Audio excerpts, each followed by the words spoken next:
오늘은 하나님을 찬송할 때 우리에게 흘러넘치는 축복, 하나님을 찬송할 때 우리에게 흘러넘치는 축복이라는 제목을 가지고 은혜의 말씀 선포하겠습니다. 여러분, 예배는 찬송, 기도, 말씀, 감사입니다. 이 네 가지 요소들이 하나로 어우러져서 온전한 예배가 된다는 것이죠. 이 중에 하나라도 빠지게 된다면 결국 하나님께서는 이 예배를 받지 않으실 거예요. 왜냐하면 이 요소들 하나가 빠지면 결국 그 예배는 무엇이 됩니까? 흠이 있는 예배가 되기 때문이에요. 성경 역사를 보십시오. 하나님께서는 흠 있는 제사를 받지 않으셨어요. 흠 있는 제물을 받지 않으셨다라는 거예요. 여러분, 이것은 하나님의 편에서 볼 것이 아니라 우리 편에서도 너무나 당연한 거예요. 여러분들이 만약에 과일 한 상자를 선물로 받았다라고 가정해 봅시다. 여러분들이 기뻐서 과일 상자를 폈어요. 그런데 그 안에 흠 있는 과일이 있습니다. 자, 사진 하나 보여주실래요? 여러분, 이렇게 여러 과일 중에서 흠 있는 과일이 한두 개가 있다라고 가정해 보세요. 그러면 여러분들의 마음은 어떨까요? 기쁘시겠습니까? 그냥 한두 개 걷어내고 남은 거 먹지, 준 게 어디야? 라고 생각하시겠습니까? 아니요. 여러분들이 과일 상자를 연 순간 너무 황당해하고 마음이 씁쓸할 거예요. 이 사람이 나를 무시하나? 라고 생각할 수밖에 없다는 것이죠. 왜 그렇습니까? 드리는 것에는 항상 뭐가 담겨 있습니까? 주는 사람의 마음이 담겨 있기 때문이에요. 예배도 마찬가지예요. 우리가 흠 없는 예배를 하나님께 올려드릴 때 하나님께서는 무한히 감격하시고 여러분들에게 축복하신다는 거예요. 믿으십니까? 그래서 우리는 뭐 해야 합니까? 항상 온전한 예배를 드려야 합니다. 그러면 제가 여러분들에게 질문 하나를 던져볼게요. 여러분들은 예배의 어떤 부분에 소홀하십니까? 보편적인 한국교회를 살펴보면 가장 소홀하게 여기는 부분이 바로 찬송인 것 같아요. 왜냐하면 여러분, 보통 주일 예배가 시작되면 예배가 딱 시작되면서부터 뭐가 흘러나옵니까? 찬양이 흘러나오고 이제 모든 성도들이 찬송을 해요. 그런데 그때 예배에 참석해야 하는 인원 전부가 그 자리에 있습니까? 그렇지 않다라는 거예요. 왜 이런 일이 벌어질까요? 이유는 간단해요. 찬양이 어떻게 역사하는지 모르고 우리가 찬양을 해야 할 정확한 이유를 알지 못해서 그래요. 그래서 여러분, 오늘 말씀을 통해 찬양이 얼마나 가치가 있고 능력이 있는지, 우리가 왜 찬양을 해야 하는지를 알아볼 거예요. 첫째, 그분이 우리의 아픔을 다 아시고 대신 경험하셨기 때문입니다. 그분이 우리의 아픔을 다 아시고 대신 경험하셨기 때문에 우리는 뭐 해야 된다는 거예요? 찬송해야 한다는 거예요. 여러분, 예수님께서는 여러분들의 아픔과 고통을 다 아세요. 믿으십니까? 그런데 그분이 머리로만 하십니까? 아니요. 그분은 다 겪어내시고 경험하셨다는 거예요. 예수님이 공생의 사역을 시작하고 나서 성령에 끌려 광야로 나가십니다. 그때 사단에게 시험을 받으세요. 그리고 40일 동안 금식하셨죠. 인간이 겪어야 할 영적, 육적 고통을 다 겪으셨죠. 그리고 예수님께서 고향 회당에서 말씀 선포하실 때 이웃 친지들이 배척했어요. 누가복음 4장 29절을 세번역 성경으로 보겠습니다. 그래서 그들은, 고향 사람들은 들고 일어나 예수를 동네 밖으로 내쫓았다. 그들의 동네가 산 위에 있으므로 그들은 예수를 산 벼랑까지 끌고 가서 거기에서 밀쳐 떨어뜨리려고 하였다. 예수님이 사역할 당시에는 유대인들은 족장 시대를 거쳐왔기 때문에 혈연 관계로 묶여 있었고 그들이 군락을 이루고 있었어요. 그러니까 예수님의 고향에는 결국에는 예수님의 혈연 관계로 묶인 사람들이 전부 다 살고 있었다는 것이죠. 예수님께서 고향으로 가셨을 때 어떤 배척까지 당했습니까? 예수님을 떠밀어 죽이려고 했다는 거예요. 그리고 또 어떤 일이 있었습니까? 마태복음 11장 19절에 보면 저 사람은 마구 먹어대는 자요 탐욕이 넘치는 자다라고 욕먹었죠.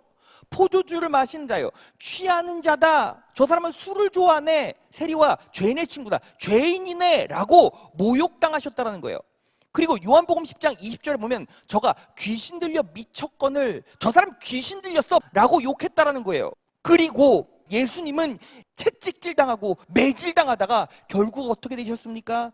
십자가에 못 박혀 돌아가셨다는 거예요.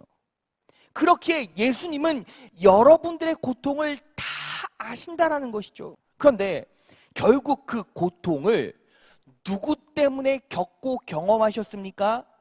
바로 나 때문이었다라는 거예요. 그런데 오늘 본문에 바울은 그걸 알고 있었어요.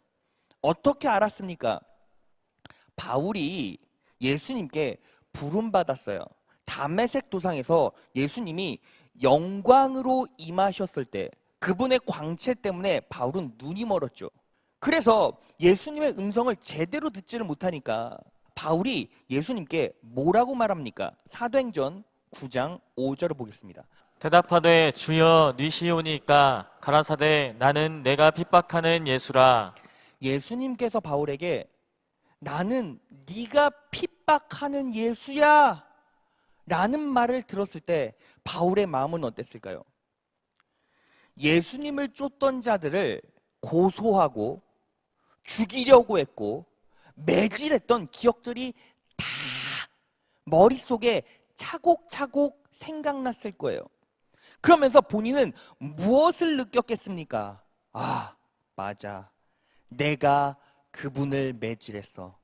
내가 그분을 핍박했어. 내가 그분을 죽였어. 라고 생각했겠죠. 그 마음이 바울의 가슴 속에 콱 박힌 거예요. 여러분, 오늘 본문의 배경은 무엇이죠? 에베소서는 바울이 로마 감옥 AD 62년에 로마 감옥에 갇혔을 때 썼던 옥중서신이었어요. 여러분, 바울이 어떻게 감옥에 갇혔음에도 불구하고 에베소서의 서문격이 되는 오늘 본문 말씀에 찬송하리로다 라는 선포를 할 수 있었겠습니까? 바로 그분이 나 때문에 돌아가셨다는 걸 느꼈을 거예요. 그러면 여기서 우리는 하나를 궁금하게 여겨야만 해요. 어떻게 바울이 예수님을 진정 찬양할 수 있었을까? 이유는 너무 간단해요. 예수님이 느꼈던 고통과 아픔은 자신과 비할 바가 안 됐기 때문이에요. 바울은 예수 그리스도의 십자가를 보며 무엇을 묵상하고 무엇을 경험했겠습니까? 내가 채찍을 당하면 아, 예수님은 이 채찍에 맞는 것보다 더 아프셨겠네. 주변에 있는 사람들이 바울을 이단이라 욕하고 매도해도 아, 예수님은 내가 당하는 수치와 모욕보다 훨씬 더 큰 모욕과 수치를 당하셨겠네. 바울은 그 예수 그리스도의 십자가를 정직하게 신실하게 바라볼 수 있었다라는 거예요. 여러분, 그래서 우리가 예수 그리스도의 십자가를 진정 나 때문에 겪으신 그분의 고통, 피, 땀, 눈물이라고 생각하면 우리는 지금 내가 겪고 있는 고통도 다 극복할 수 있고 그분을 찬송할 수 있죠. 그래서 십자가를 바라보면 자연스럽게 뭐가 묻혀요? 내 고통과 아픔이 묻혀요. 그리고 그분을 향해 찬송할 수 있다는 거예요. 목사님, 제가요, 지금 치유할 수 없는 치명적인 질병을 가지고 있습니다. 예수님은 공생의 사역 동안 제대로 된 질병의 아픔은 겪지 않으셨잖아요. 그러면 예수님은 지금 제 상황과 마음을 아실까요? 라고 질문하시는 분들이 있어요. 이사야 53장 4절을 다 같이 읽겠습니다. 그는 우리의 질병을 지고 우리를 대신하여 슬픔을 당하였으나 우리는 그가 하나님의 형벌을 받아 고난을 당하는 것으로 생각하였다. 예수님은 우리의 질병을 지고 우리를 대신하여 슬픔을 당하셨대요. 예수님께서 질병의 고통을 못 느끼셨을까요? 아니요. 질병의 고통 또한 다 느끼셨다라는 거예요. 그런데 놀라운 사실이 무엇입니까? 그분이 우리의 질병을 대신 짊어지셨기 때문에 우리는 어떻게 됩니까? 나음을 입게 되었어요. 여기서 두 번째, 우리가 찬송해야 하고 찬송할 수밖에 없는 이유가 나와요. 둘째, 다 같이 읽겠습니다. 시작. 우리의 연약함은 그분의 은혜가 공급되는데 아무런 문제가 되지 않기 때문입니다. 우리가 왜 찬송할 수밖에 없습니까? 우리의 연약함은 그분의 은혜가 공급되는데 아무런 문제가 되지 않기 때문이에요. 오늘 본문 말씀 3절부터 6절을 보겠습니다. 찬송하리로다 하나님 곧 우리 주 예수 그리스도의 아버지께서 그리스도 안에서 하늘에 속한 모든 신령한 복으로 우리에게 복 주시되 곧 창세전에 그리스도 안에서 우리를 택하사 우리로 사랑 안에서 그 앞에 거룩하고 흠이 없게 하시려고 그 기쁘신 뜻으로 우리를 예정하사 예수 그리스도로 말미암아 자기의 아들들이 되게 하셨으니 이는 그의 사랑하는 자 안에서, 그의 사랑하는 자가 누구죠? 예수 그리스도죠. 예수 그리스도 안에서 우리에게 거저 주시는 바 그의 은혜의 영광을 찬미하게 하려는 것이래요. 여러분, 우리는 우리의 행동이나 행위로 축복받는 게 아니에요.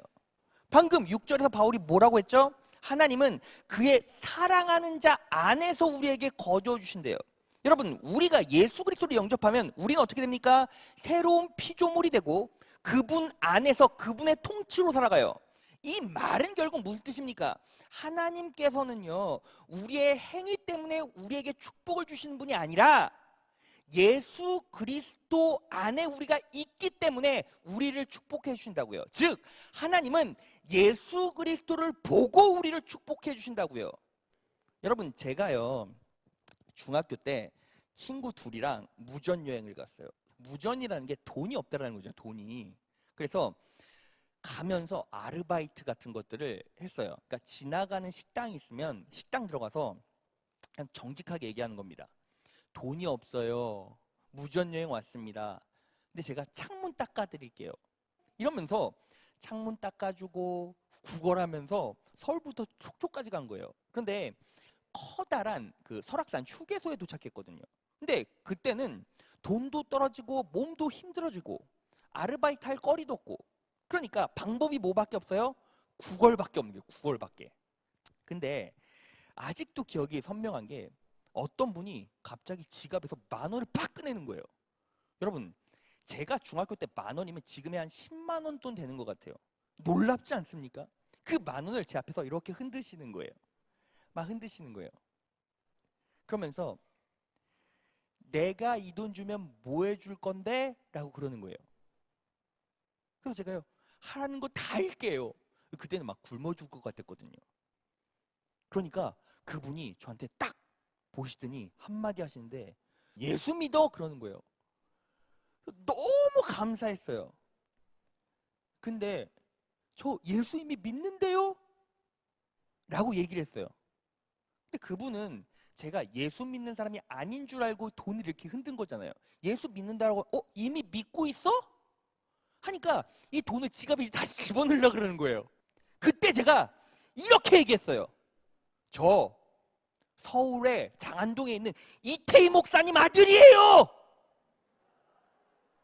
근데 그분이 깜짝 놀라면서 진짜야? 내가 그분 말씀 듣고 은혜 받았는데 진짜야? 거짓말 하는 거 아니지? 네, 이태희 목사님한테 맞습니다! 라고 했더니 그분이 그래? 그럼 내가 줘야지 하고 줬어요. 여러분, 제가 10,000원을 획득할 수 있었던 유일한 이유는 제 아버지가 누군지를 알았기 때문에 아버지 보고 저에게 돈을 준 거예요. 하나님도 마찬가지세요. 하나님께서 여러분들에게 왜 축복을 부어주십니까? 왜 하나님께서 여러분들에게 놀라운 은혜를 퍼부어 주십니까? 이유는 하나예요. 여러분들이 하나님 보시기에 합당한 행동을 해서 행위 때문에? 아니요. 예수님 때문에, 우리가 그분 안에 있기 때문에, 예수 그리스도의 십자가의 구속에 우리가 묶였기 때문에. 여러분, 구속이 뭐예요? 묶였다라는 거잖아요. 예수 그리스도의 십자가에 묶였기 때문에, 우리가 그분 안에 있기 때문에 하나님께서는 예수님을 보시고 우리에게 복을 쏟아부어 주시겠다라는 거예요. 그러면 그 복은 도대체 어떤 복일까요? 마지막 세 번째요. 셋째. 다 같이 읽겠습니다. 시작.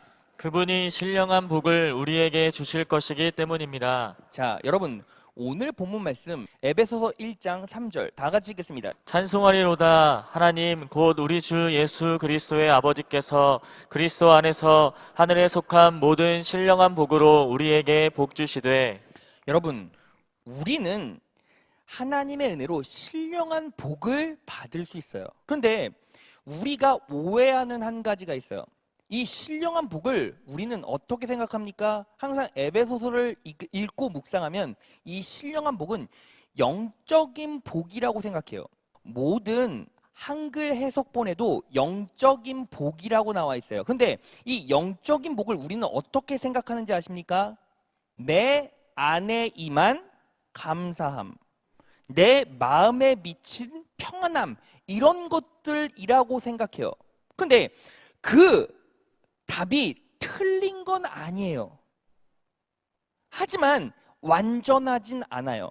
여러분, 이 신령한 복이란 우리가 생각하는 영적인 복을 말하는 것이 아니라 신령한 복, 즉 성령 하나님의 특성이 녹아져 있는 복이라는 거예요. 즉 성령 하나님께서 역사하셔서 우리에게 주시는 복, 이게 뭐예요? 신령한 복이라는 거죠. 왜 그렇게 얘기할 수 있습니까? 자, 다음 절을 보겠습니다. 에베소서 1장 4절. 곧 창세 전에 그리스도 안에서 우리를 택하사 우리로 사랑 안에서 그 앞에 거룩하고 흠이 없게 하시려고. 여러분, 그 신령한 복이 임하게 되면 우리는 어떻게 됩니까? 그분의 사랑 안에서 거룩하고 흠이 없게 돼요. 여러분, 이 신령한 복이 우리가 기존에 아는 마음의 정신적인 복이라고 생각할 경우에는 이 4절은 하나님께서 우리를 거룩하고 흠이 없이 만들어 주시는데 어떻게? 내 마음이 거룩해지고 내 마음이 흠이 없어지는 거예요. 그럼 여러분 잘 생각해 보십시오. 마음이 거룩하고 마음이 흠이 없으면 그냥 마음만 거룩하고 마음만 흠이 없으면 되는 문제입니까? 여러분, 이게요 영적인 복이고 이 신령한 복이 우리 안에 임했을 때 우리가 거룩해지고 흠이 없어진대요. 그런데 이게 신령한 복이면 우리 마음이 거룩해지고 흠이 없어질 거 아니에요. 그러면 우리는 삶에서 행동으로는 거룩해질 필요가 없고 삶에서 행동으로는 흠이 없어질 필요가 없습니까? 당연히 삶에서도 행동으로도 인생으로도 어떻게 돼요? 거룩하고 흠이 없어져야 된다는 거예요. 그러니까 이 복은 단순히 마음에만 미치는 복이 될 수가 없다는 거예요. 우리 인생 가운데서도 우리 삶에서도 이 신령한 복이 임했을 때 우리는 실제로 거룩한 행동을 할 수 있게 되고 흠이 없는 인생을 살아갈 수 있다는 거예요. 이걸요 정확하게 이해할 수 있는 방법이 있어요. 예수님께서 갈릴리 바다를 건너가세요. 그때 갈릴리 바다에 광풍이 막 임해서 배가 흔들리기 시작했죠. 그때 예수님께서 제자들의 두려움과 고통을 들으셨어요. 제자들이 예수님 저희 죽겠어요. 어떡해요? 살려주세요 할 때 예수님께서 뭐라고 말씀하셨습니까? 마가복음 4장 38에서 39절을 보겠습니다. 예수께서는 고물에서 베개를 베고 주무시고 계셨다. 제자들이 예수를 깨우며 말하였다. 선생님, 우리가 죽게 되었는데도 아무렇지도 않으십니까? 예수께서 일어나 바람을 꾸짖으시고 바다더러 고요하고 잠잠하여라 하고 말씀하시니 바람이 그치고 아주 고요해졌다. 예수님께서 고요하고 잠잠해라 라고 선포하셨죠. 근데 영어 성경에 보면 peace be still 이라고 나와 있어요. peace가 뭐예요? 평안이에요. 예수님께서 be still 이라고 선포하셨을 때, 평안이 임했을 때 환경이 변했고, 그리고 그 거칠고 살인마와 같은 파도가 멈춰버렸다고요. 그러면 제자들은요, 환경은 변하지 않고 마음만 평안해졌습니까? 아니요. 환경 또한 변했다고요. 그러면 이 평안은 영적인 복입니까? 환경의 복입니까? 영적인 복과 환경의 복이 함께 임했다고요. 여러분, 그것에 대한 가장 강력한 선례가 무엇입니까? 이스라엘 백성이죠. 이스라엘 백성들이 왜 애굽에서 탈출했습니까? 왜 하나님께서 가나안으로 인도하셨죠? 이유는 하나죠. 구분되게 만들기 위해서, 거룩하게 만들기 위해서. 왜요? 애굽에는 많은 우상들이 있었죠. 구분해서 가나안으로 보냈어요. 그래서 거룩하고 흠이 없게 만드셨다는 거예요. 그 말은 결국 무슨 뜻입니까? 여러분, 이스라엘 백성들이 하나님께서 거룩하고 흠이 없게 만드셨는데 그냥 마음에 평안만 얻었습니까? 가나안에 들어간 순간 적과 꿀이 흐르고 따먹을 수 있는 열매가 많이 있었고, 하나님께서 놀라운 축복과 은혜로 이스라엘 백성들을 인도해 주시고 축복해 주셨다는 거예요. 그러면 하나님께서 여러분들에게 신령한 복을 주셨대요. 그러면 이 복을 받아 누리면 우리는 어떻게 됩니까? 하나님의 은혜로, 하나님의 능력으로 승리한 삶을 살아갈 수 있다는 거예요. 자, 그러면 그 놀라운 신령한 복을 어떻게 우리가 소유할 수 있습니까? 자, 로마서 4장 16절을 보겠습니다. 그러므로 상속자가 되는 그것이 은혜에 속하기 위하여 믿음이 되나니 이는 그 약속을 그 모든 후손에게 굳게 하려 하심이라. 여러분, 우리는 예수 그리스도의 자녀가 되었죠. 상속자가 되었다는 거예요.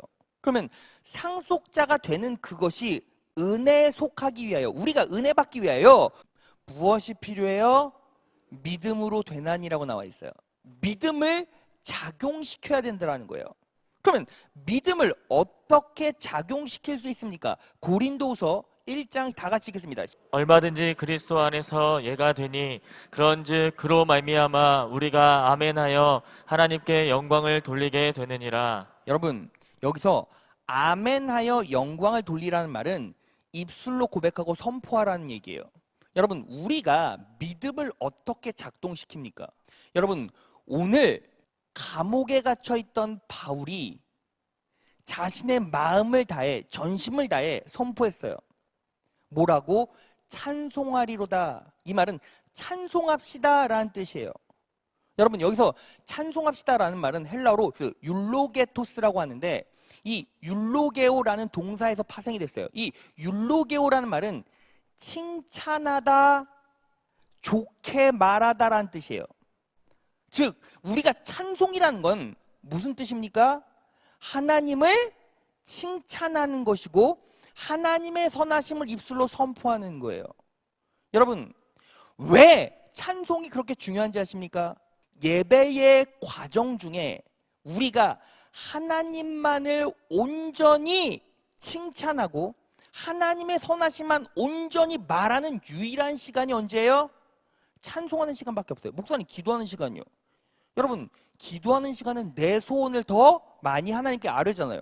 그러면 여러분들이 하나님의 선하심을 드러내는 유일하고 온전한 시간이 언제예요?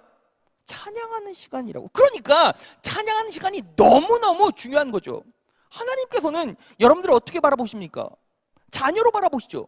자녀가 아버지의 선하심을 온전히 선포할 때 누가 가장 기뻐해요? 부모가 기뻐한 거예요. 너무나 당연한 거예요. 하나님께서 여러분들의 찬송 소리, 여러분, 이 찬송은요, 단순히 곡조만 집어넣어서 노래하라는 것이 아니에요. 여러분들의 인생 가운데 어떠한 환경과 어려운 상황을 겪고 있을지라도 뭐 하라는 거예요? 하나님의 선하심을 선포하라고요. 하나님의 선하심을 온전히 고백하고 드러내는 거예요. 그럴 때 하나님께서 기뻐하시고 역사하신다라는 거예요. 여러분 보세요. 그렇게 되실 줄 믿습니까? 하면 성도들이 아멘해요. 지금 내 상황은 그렇지 못할지라도 말씀에 온전히 반응하고 내 마음이 설득돼서 아멘합니다 라고 고백하는 거예요. 그 말은 내가 지금 환경과 상황에는 상관없이 그분이 나에게 주실 줄 믿고 부어주실 줄 믿고 쏟아 부어주실 줄 믿고 뭐 하는 거예요? 입술로 반응하는 거예요. 하나님의 선하심을 먼저 당겨서 고백하는 거죠. 하나님께서 너무 기뻐하시는 거예요. 말씀 정리해 보겠습니다. 여러분, 하나님을 찬송할 때 우리에게 놀라운 은혜가 흘러넘치죠. 여러분들은 오늘도 하나님을 찬양했습니까? 여러분들은 오늘도 하나님을 찬송했습니까? 하나님께 칭찬을 올려드렸습니까? 하나님을 칭찬했습니까? 하나님을 좋게 말했습니까? 하나님의 선하심을 선포했습니까? 오늘 내 가정에서 내 자녀들에게 하나님은 언제나 선하시고 언제나 나를 올바른 길로 인도하셔. 나는 그리스도 안에 있고 그래서 나는 놀라운 축복과 은혜를 받을 수 있어. 나는 그분의 자녀니까. 나 또 연약하고 넘어질 수도 있어. 또 잘못 행해서 하나님 보시기에 선한 행동을 할 수도 있지. 그렇지만 하나님은 내 행동 보시지 않고 예수 그리스도의 십자가의 구속의 은혜를 바라보시고 나에게 축복을 부어주셔. 그러니까 나는 그분을 의지할 거야. 그분은 언제나 선하시고 그분은 언제나 나에게 좋은 것들을 허락하시고 좋은 길로 인도하실 거야. 그분은 언제나 나에게 길이 되고 진리가 되고 생명이 되셔. 갈 길을 인도해 주시고 이겨낼 수 있는 생명을 부여해 주시고 그리고 나에게 갈 수 있는 진리, 지도를 마련해 주셔. 내 인생 가운데 그러실 것이고 내 자녀들에게 그러실 것이고 내 가문과 내 사업장과 인생에 그러하실 거야. 지금 내가 겪고 있는 고통이 있다 할지라도 그건 문제되지 않아. 왜? 내가 아무리 아프고 힘들어도 그분보다 아플 순 없어. 그분보다 힘들 순 없어. 그분이 나의 모든 고통과 질병 때문에 나의 문제 때문에 십자가를 지셨고 그분이 다 이루셨어. 나는 믿음으로 소유할 뿐이야. 그분의 은혜를 의지할 뿐이야. 그분의 말씀 따라 살 뿐이야.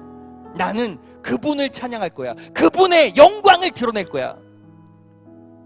이 고백이 매 순간 숨 쉬는 순간 지속해서 선포되어지고 고백되어질 때 하나님께서 여러분들을 어떻게 바라보실까요? 하나님께서 여러분들을 어떻게 인도해 가실까요? 여러분, 사람도 자기를 끝까지 믿어주고 배신하지 않으면 그 사람 때문에 죽어줄 수도 있어요. 그런데 우리 하나님은요, 목사님, 우리의 인생을 선하게만 인도해 가실까요? 우리의 삶에는 고통이 없을까요? 여러분, 고통 있습니다. 시험 있습니다. 그런데 하나님을 사랑하는 자 곧 그 뜻대로 부르심을 입은 자들은 모든 것들이 합력하여 선을 이루느니라. 끝끝내 여러분들의 인생 가운데 뭐가 임합니까? 하나님의 선하심이 임한다고요. 고통도 치유로 바꿔주신 하나님, 고난도 형통으로 바꿔주신 하나님, 결국 여러분들의 삶의 끝자락에는 하나님의 영광스러운 빛이 비춰질 것이고 여러분들의 삶은 이렇게 끝나지 않을 거예요. 하나님은 여러분들의 인생 가운데, 여러분들의 영혼 가운데, 여러분들의 가정 가운데, 여러분들의 자손 가운데, 여러분들의 기업 가운데 놀랍게 신령한 복을 쏟아부으셔서 여러분들의 삶을 부양하시고 인도해 가실 거예요. 이 원리 붙잡고 내일도 묵묵하게 하나님의 능력으로 담대하게 걸어가시는 여러분 되시기를 진심으로 축원합니다.